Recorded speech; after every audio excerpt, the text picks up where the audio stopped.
¿Cómo están? Les doy la más cordial bienvenida a una nueva temporada de la región El Mundo, este programa de análisis internacional que realizamos en el marco de la cátedra Jean Monnet del Programa de Estudios Europeos de la Universidad de Concepción, y que nuevamente volvemos para analizar, tratar de entender, comprender lo que ocurre más allá de nuestras fronteras, pero también aquello que nos implica como Chile y como región, el impacto también del sistema internacional, los cambios que estamos viviendo y lo que ocurre en otros países.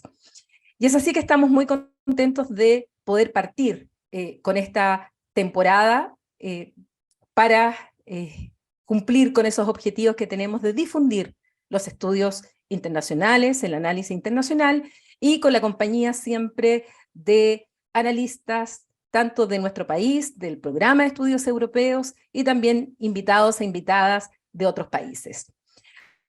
Comenzaremos hoy día analizando lo que ha sido la situación en Estados Unidos. Y para ello, hoy día, contamos con la participación, en primer lugar, de la doctora Jean Simon, que es doctora en estudios internacionales, estadounidense, residente en Chile hace bastantes años, y además integrante del Programa de Estudios Europeos de la Universidad de Concepción. ¿Cómo estás, Jean? Te saludo desde acá. Hola, Paulina. Muy bien, muchas gracias por la invitación. Va a ser interesante de hablar sobre lo que ha pasado en Estados Unidos en los últimos meses. Gracias. Y además, hoy día contamos con la participación del doctor David Zarias, que es doctor de la Universidad de Sheffield. Además, es profesor de pensamiento político de la Universidad Rey Juan Carlos y director del podcast Culturas Políticas. Así es que un saludo también y gracias por aceptar nuestra invitación, David. Gracias a vosotras, Paulina. Es un placer estar aquí. Bueno, hoy día vamos a conversar sobre Estados Unidos, esta gran potencia que sigue siendo gran potencia.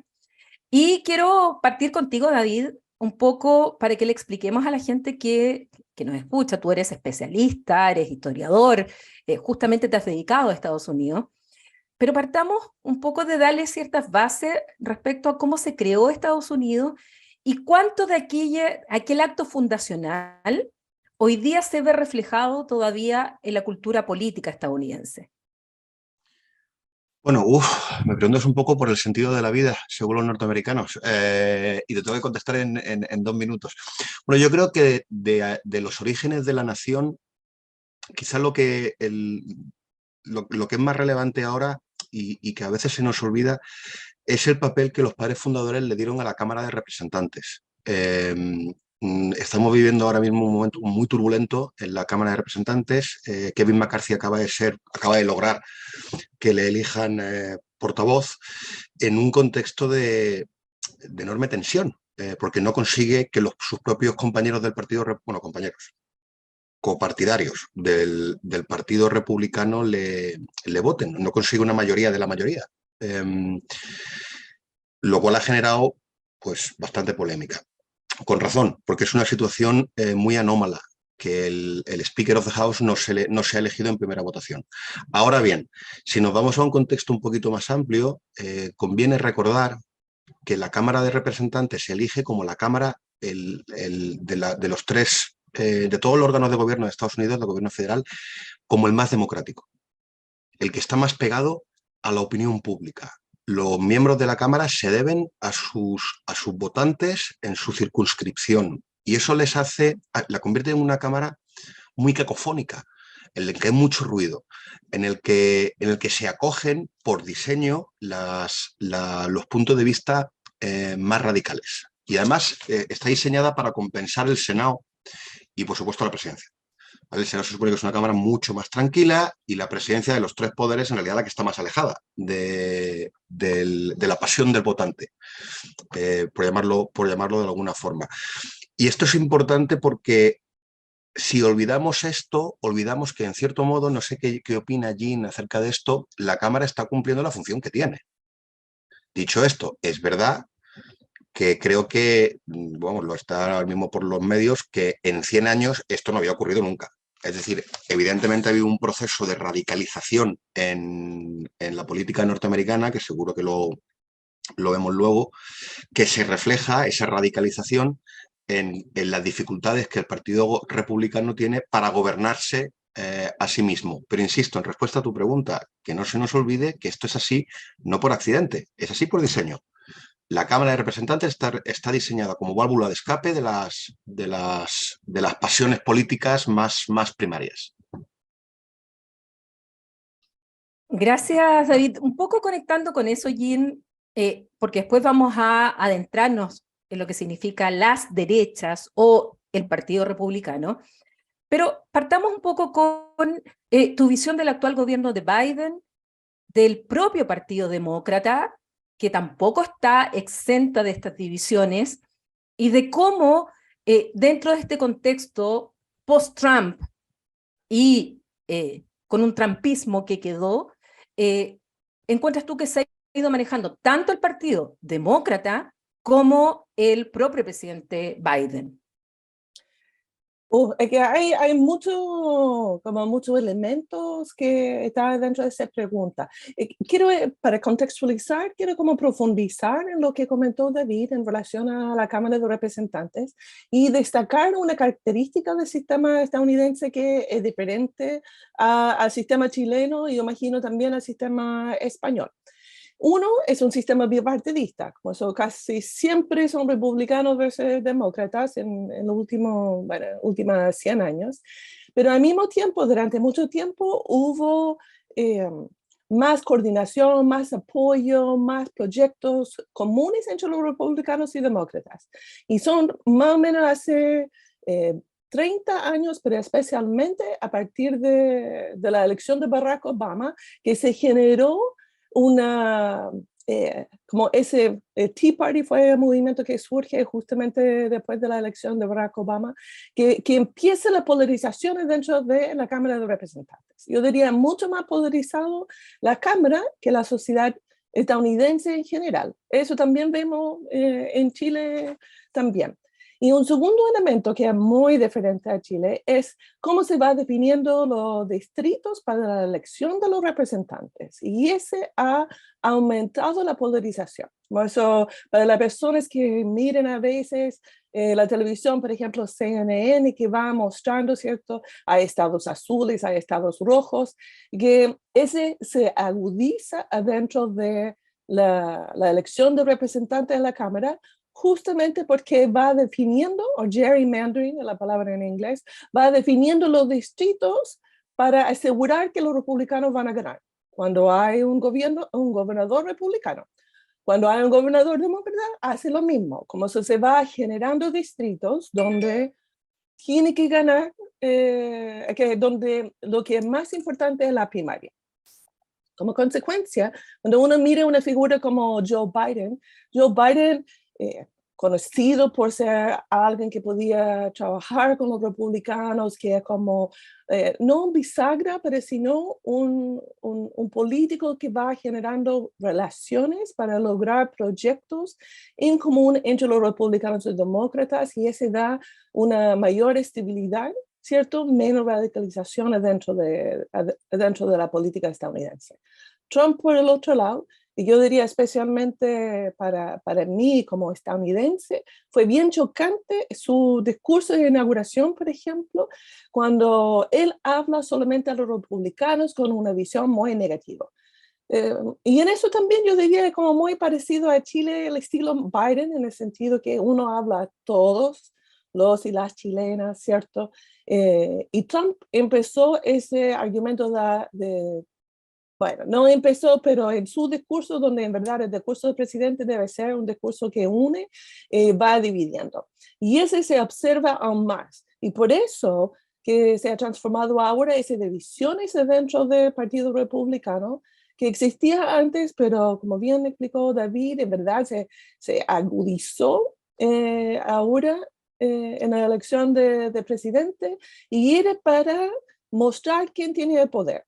Y muchos de los representantes que votaron en contra hablaban, ellos estaban haciendo eso para generar, como para hacer la política más democrática, para disrumpir, para ir transformando lo que es la política y que haga que está más cerca a las personas. Gracias, Jenny. David, ¿existía el trumpismo sin Trump? ¿Y ha continuado el trumpismo sin Trump? Quiero decir que esto que nosotros decimos parte desde Trump, a lo mejor solo Trump lo encarnó, ya estaba, y que aún no siendo presidente ha continuado. ¿Es así? Me llena de gozo que me hagas esta pregunta, porque además yo tenía intención de contestarte a esta pregunta, preguntaras lo que preguntaras, porque antes has aludido a la era post-Trump y me ha llamado mucho la atención porque para los que no somos populistas, o en mi caso para los que somos pues adherentes a unos principios políticos liberales, nos gustaría que efectivamente entráramos en la era post-Trump, pero es evidente que no es el caso. Tenemos candidatos alternativos que encarnan el trumpismo sin Trump. El más conocido es Ron DeSantis, el gobernador de Florida, que parece que ha elegido enfrentarse al expresidente, coger el manto del trumpismo, de ese movimiento populista, y darle continuidad en el tiempo. Lo que estamos viendo en la Cámara de Representantes es una muestra de que hay trumpistas que están operando sin Trump dentro de la Cámara. Y efectivamente, como tú muy bien has indicado, y además creo que es importantísimo, también lo ha comentado Jean, el trumpismo antecede a Trump. Trump es una iteración de la pulsión populista, y estoy seguro que esto Jean lo conoce muy bien, de esa pulsión populista en Estados Unidos que, como tú muy bien apuntabas en tu primera pregunta, radica en el mismo origen de la Gran República. Es que no nos olvidemos que Estados Unidos nace como nación a consecuencia de una revolución contra la autoridad política constituida. Que desde Europa esto suena muy raro. Quizá en las repúblicas latinoamericanas o hispanoamericanas esto es más porque os ocurre igual, ¿verdad? Chile nace como producto de una rebelión. Los norteamericanos, esa pulsión antigubernamental nunca la han terminado de abandonar. Uno mira la retórica tanto de la extrema izquierda como de la extrema derecha desde el siglo XVIII, y es una retórica hasta hoy, y es una retórica antigubernamental. De escapar de la autoridad del gobierno, de entender que el gobierno es el enemigo. El que mejor lo articula probablemente sea Ronald Reagan. El gobierno no es la solución, el gobierno es el problema. Y en eso están. ¿Qué es lo que ocurre con el trumpismo? El trumpismo lo que hace es recoger unas tensiones. Jean ha mencionado el Tea Party. Yo probablemente me iría más atrás. O sea, yo haría una genealogía. Yendo para atrás, tenemos el trumpismo, el Tea Party, que surge bajo Obama como reacción en buena medida como reacción a Obamacare. Antes tenemos, durante la etapa de los Clinton, tenemos Newt Gingrich y la gran conspiración. E incluso más atrás, si yo tuviera que elegir un punto de origen de la situación actual, desde el punto de vista histórico, es 1964 y la campaña presidencial de Barry Goldwater, que es cuando nace la derecha radical actual. Y ya por un poco por cerrar, no sé si he contestado la pregunta o me he ido mucho por las ramas. Lo que yo sí veo, por abundar en lo mismo, que es más importante subrayar, es el proceso de radicalización. Newt Gingrich, comparado con los republicanos trumpistas de hoy en día, parece un moderado. Pero es que si a Gingrich lo comparas con Barry Goldwater en el 64, pues Gingrich, o sea, por lo del 64 también son moderadísimos. Barry Goldwater, por ejemplo, era un señor que era pro-life.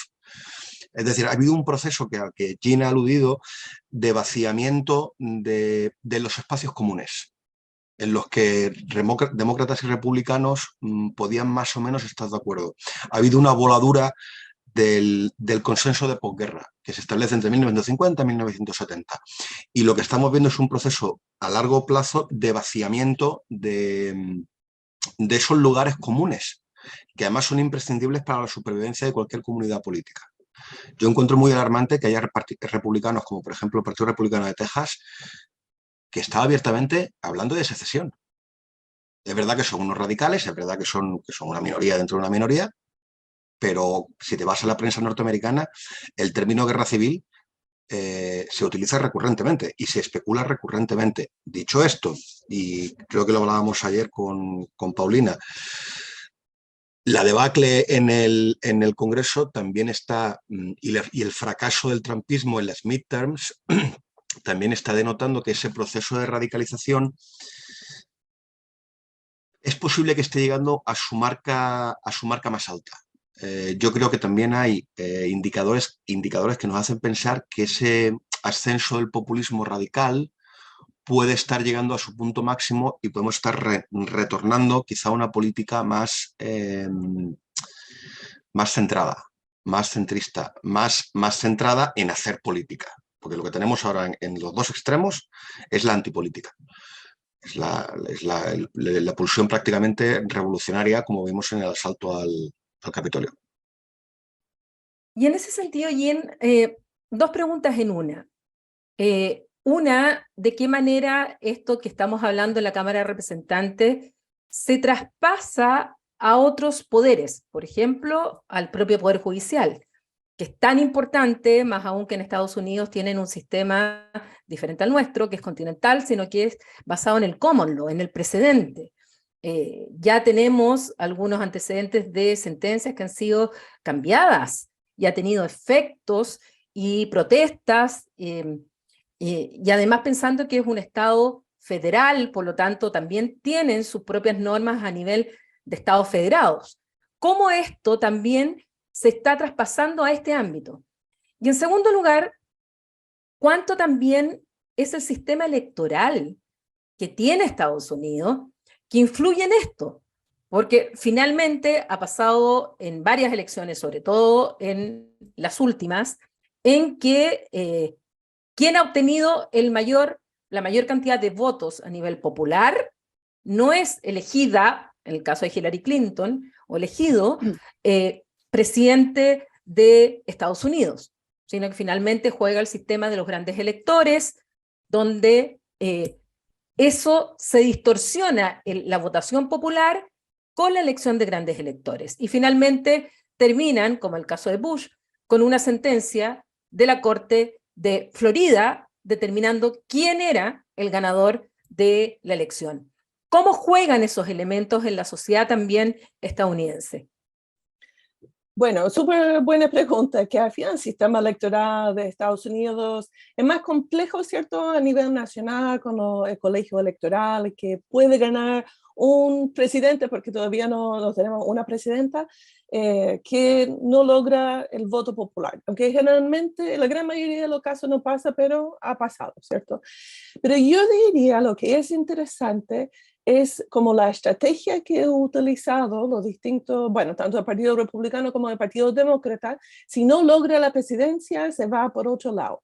Pero también que la ciudadanía divide su voto muchas veces, justamente por ese miedo de gobierno. No nos gusta tener un gobierno que es pro-demócrata en toda parte. Y como consecuencia, como en la última elección, es cierto, los republicanos tenían control de la Cámara Baja y los demócratas tenían control de la Cámara Baja y los republicanos tenían control del Senado, donde se van nombrando los jueces. Y sabemos también justamente durante Trump, hicieron un cambio importante dentro de la Corte Suprema que ha llevado a la Corte Suprema de ser un poquito más, no a la izquierda, porque no hay a la izquierda tanto en Estados Unidos como el centro, hacia la derecha, y que empiezan a cambiar una serie de decisiones. Y ahora, como los demócratas tienen control del Senado, se va tirando por el otro lado, y justamente uno de los temas que ha ido planteando Biden es ir nombrando una serie de jueces a todo nivel, ¿cierto? Como se va poniendo jueces en los distintos cortes federales que están a nivel estatal, buscando, ¿cierto?, generar una transformación hacia el futuro. Los y las ciudadanas, cuando voten a esos distintos niveles, y también va debilitando la identidad que han tenido durante mucho tiempo con ciertos partidos. Yo diría que quizás uno de los elementos que verdad ha ido transformando ha sido el Partido Republicano. Nunca antes hemos visto tanta personas latinas, afroamericanas, como representantes dentro de la Cámara de Diputados, mujeres. Antes era principalmente hombres blancos de la élite. Mientras que los demócratas también siempre han tenido un poquito más, pero también ha ido transformando poco a poco en ese sentido. Pero que ha hecho también los demócratas que, a diferencia de los republicanos, antes los republicanos eran que estaban más a favor de la guerra, tenían mucho más militares adentro. Y justamente yo recuerdo súper bien cuando hizo la Convención Nacional Demócrata con Hillary Clinton, que tenía generales que venían a hablar y a apoyar al Partido Demócrata. Antes nunca hubiera pasado. Y ahora también tenemos un montón de personas o representantes que también son exmilitares que están adentro de la Cámara de Representantes por el Partido Demócrata. Y qué es interesante allá es justamente como ese ethos militar va una visión más del país, ¿cierto? De bien común, de reglas, de procedimientos, un poquito más de burocracia, pero un poquito más de lo que falta en esa visión populista y que la gente quiere también. Como eso de responder a la pregunta de cierta forma. El sistema electoral nacional, el colegio electoral genera cierto ruido, pero al final donde en verdad mucho de la política que va definiendo esa política nacional tiene lugar dentro de los estados. Y ese va transformando en el mediano largo plazo y el hecho que Trump ha ganado, el hecho que la Corte Suprema ha cambiado, depende mucho de todo el trabajo que se realizó dentro de estados transformando. Los demócratas han sido un poquito más lentos, yo diría, en ese sentido, pero han ido poniendo dinero, trabajando, y es especialmente en el estado de Georgia, ¿cierto? Donde la movilización del electorado, la incorporación de nuevos votantes también ha sido clave para ganar ese escaño, que fue clave para justamente tomar control del Senado. David, en este sentido, volvamos al Partido Republicano. ¿Se ha producido en el fondo una transformación trumpiana del Partido Republicano o todavía existe una resistencia para mantener las bases clásicas de este Partido Republicano que no comparte con esta otra ultraderechización dentro del partido? ¿Y qué es lo que los distingue? ¿Qué es lo que está distinguiendo hoy día a aquellos más trumpistas de aquellos republicanos más clásicos? Me haces una pregunta absolutamente fundamental, Paulina. Primero vamos a establecer un elemento que yo creo que es estructural. En cierto modo, lo que está ocurriendo, o una forma de aproximarse a lo que está ocurriendo dentro del Partido Republicano es distinguir, por un lado, entre los políticos profesionales que habitan el ecosistema de Washington a nivel federal, que habitan el ecosistema de Washington, que están insertos dentro del aparato del partido, ¿vale? Y cuyo objetivo es que los republicanos ganen elecciones, como todos los políticos profesionales. El objetivo de un político profesional es ganar elecciones. Y luego, por otro lado, tenemos las bases. Que son unas bases muy, muy ideologizadas. Y esto es una realidad dentro del Partido Republicano que lleva ocurriendo, pues como te decía antes, desde el año 64, más o menos, cuando se expande el proceso, se democratiza la vida interna de los partidos, se expanden las primarias tal y como las entendemos hoy en día, y entonces esas bases adquieren mucho poder. Más son unas bases, como apuntaba Jean, muy diversas. O sea, un republicano del estado de Vermont no tiene nada que ver con un republicano del estado de Texas. Un republicano del estado de Vermont es prácticamente un demócrata, porque Vermont es un estado muy progresista. Y en Texas pues tenemos a la más dura.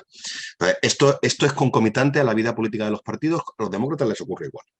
Que por un lado a los profesionales y por otro lado a los ideólogos muy movilizados en las bases, que además son necesarios para los profesionales porque son los que manejan la maquinaria de los partidos cuando llegan las elecciones. Entonces, esto es una situación, digamos, permanente.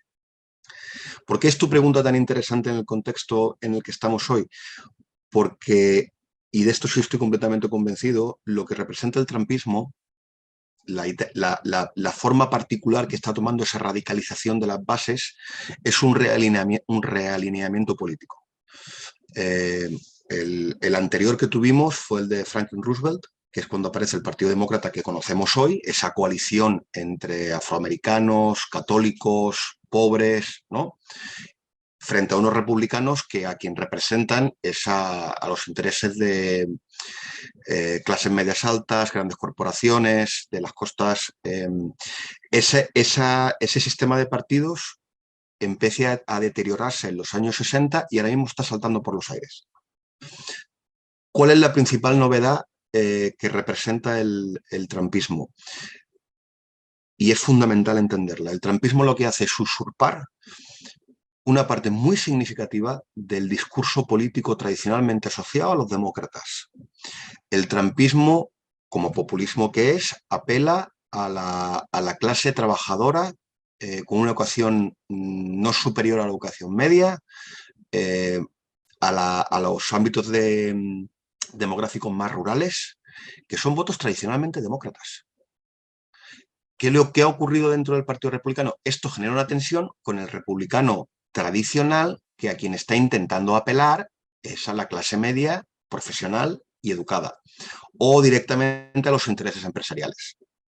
Dentro del Partido Republicano ahora mismo tienen que resolver ese realineamiento, en qué dirección se produce. Y además, muy importante, tú me preguntas por los republicanos, pero claro, el sistema político norteamericano es de vasos comunicantes. Tienen los republicanos y los demócratas que reaccionan. ¿Por qué puede Trump reformular el republicanismo? Porque los demócratas han transitado de la izquierda tradicional, que apelaba a la clase trabajadora, a lo que, bueno, en ciencia política llamamos nueva izquierda, que está más interesada en cuestiones que no son cuestiones de clase. Por ejemplo, que lo habéis mencionado antes, el aborto. Hay una contradicción porque, por ejemplo, el electorado afroamericano, que es demócrata, es un electorado en lo moral muy conservador. Es un electorado que tiende a ser homófobo o más homófobo que la media, que tiende a ser misógino o más misógino que la media, que no son partidarios del aborto, que tienden a ser religiosos. Entonces, hay una contradicción ahora mismo dentro de los dos partidos, que es porque el sistema entero se está realineando. Y es un proceso absolutamente fascinante, porque además no podemos predecir en qué dirección va. Porque el instinto de los líderes republicanos es tratar de preservar su posicionamiento tradicional, de proximidad, pues por ejemplo, al conservadurismo fiscal. Trump no era un conservador fiscal.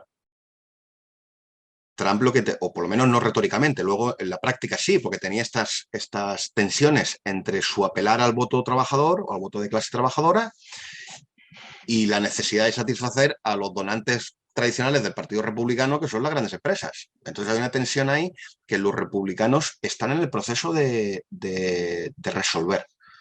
Un último ejemplo y con esto termino.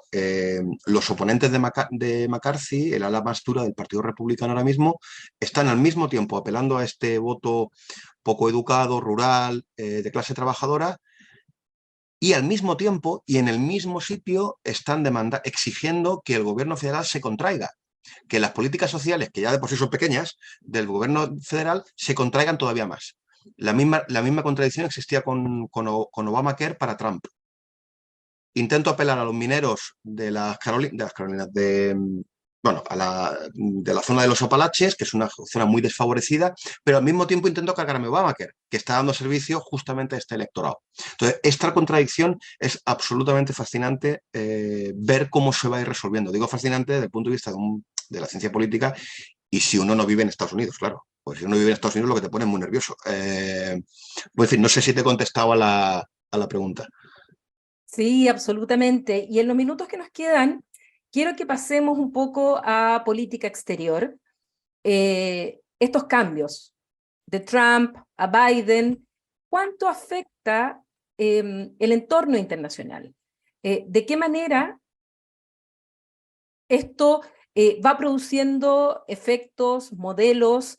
Ya hemos visto lo que ha pasado en Brasil ahora último y que nos hizo recordar inmediatamente lo que pasó el 6 de enero del 2021 con el asalto al Capitolio.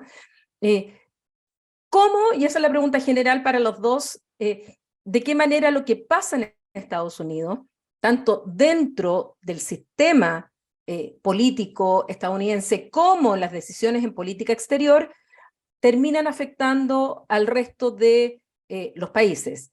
Ginny, a lo mejor podrías abordarlo desde el punto de vista de América Latina y David desde el punto de vista de Europa.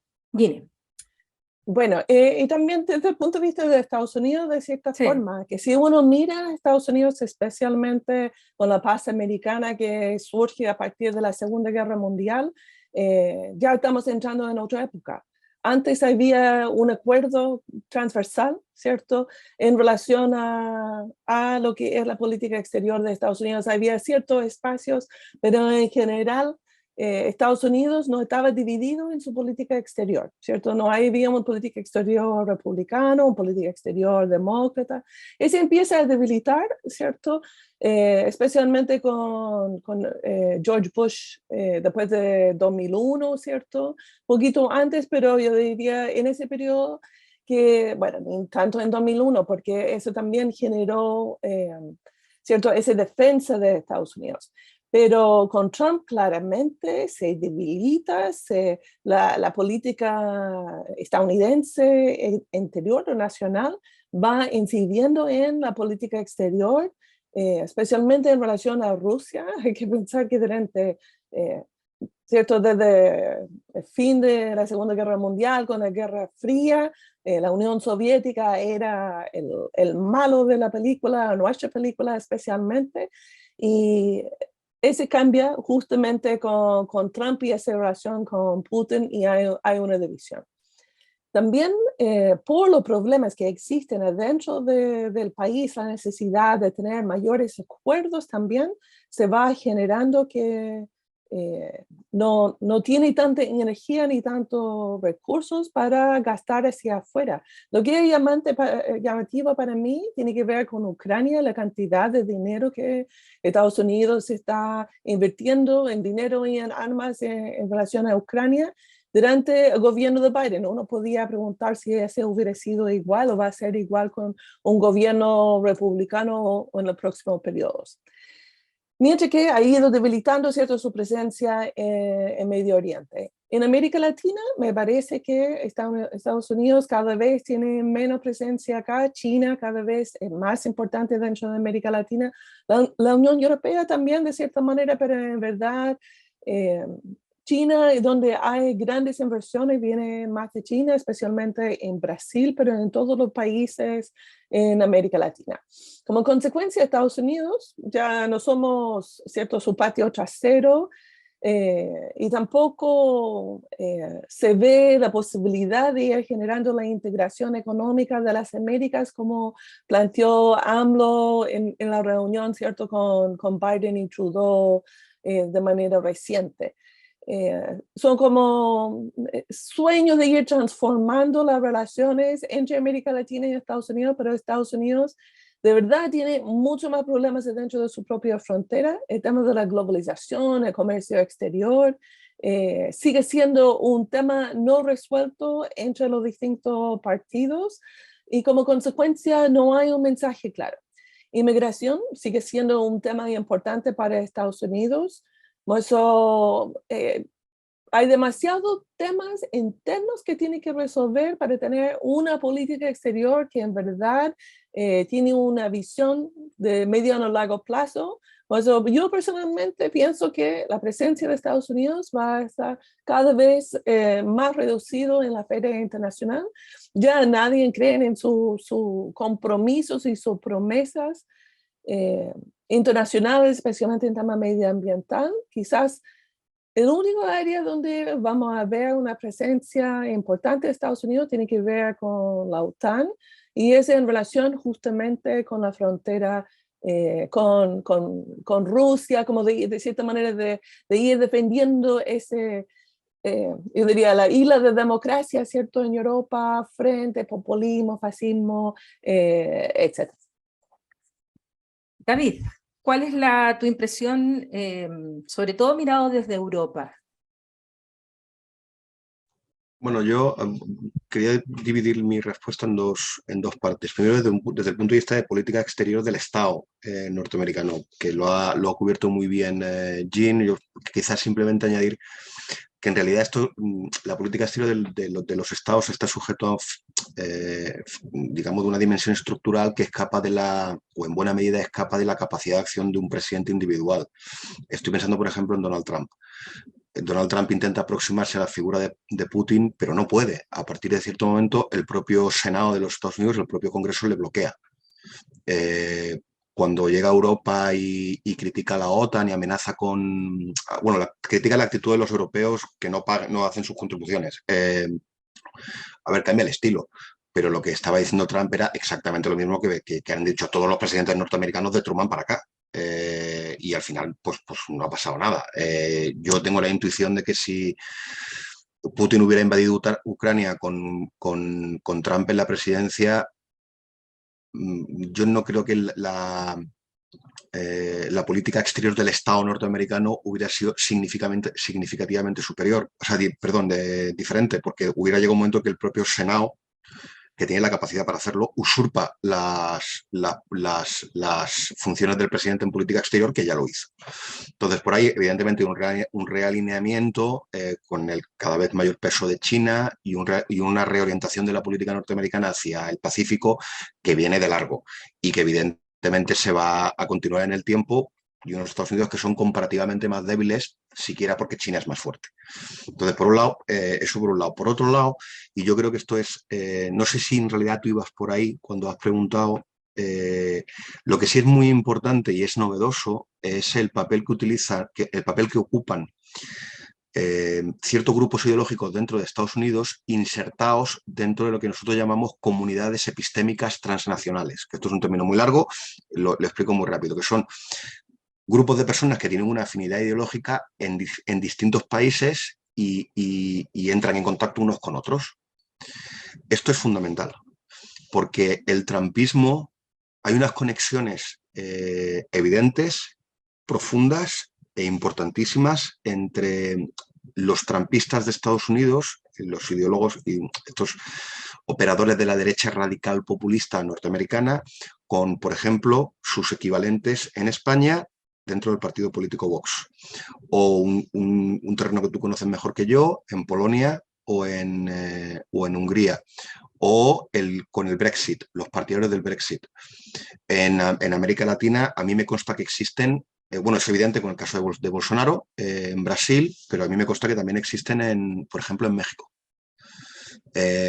Estas redes no son como un partido, no son disciplinadas, pero sí es verdad que hay una serie de influencias mutuas que son absolutamente importantísimas. En el caso de Vox en España, por ejemplo, tenemos a Santiago Abascal, que está reproduciendo verbatim el lenguaje del muro en España. Que para empezar, si en España ya tenemos un muro, que en Ceuta y Melilla, pero es que el muro lleva construido 10 años. Y es un lenguaje que se traduce muy mal al castellano. Y sin embargo, ellos lo utilizan con un relativo éxito por esa influencia. En el caso de Bolsonaro, es más que evidente. O sea, a ver, me voy a tirar aquí a la piscina porque me voy a saltar el método científico porque no lo he investigado. Pero es evidente que hay una imitación entre los partidarios de Bolsonaro y los partidarios de Trump cuando asaltan las instituciones del Estado en Brasilia. Evidentemente hay un fenómeno, si no de coordinación, desde luego de imitación. Y no solo eso, esto lo tenemos en la derecha, que es muy evidente. Pero es que en la izquierda ocurre igual. Hay una izquierda global y dentro del Partido Demócrata tienes al Squad, este grupo de congresistas que son mujeres procedentes de minorías liderados por Alexandra Ocasio-Cortez, que están evidentemente alineados con una izquierda global, una izquierda radical global. En América Latina, pues proceden de ese contexto que crea Venezuela, Cuba, los peronistas argentinos, y que en España tiene su traducción en Podemos. De hecho, la izquierda radical española, donde se origina es en América Latina. No, es una importación específicamente argentina, con financiación venezolana y con el apoyo de los cubanos.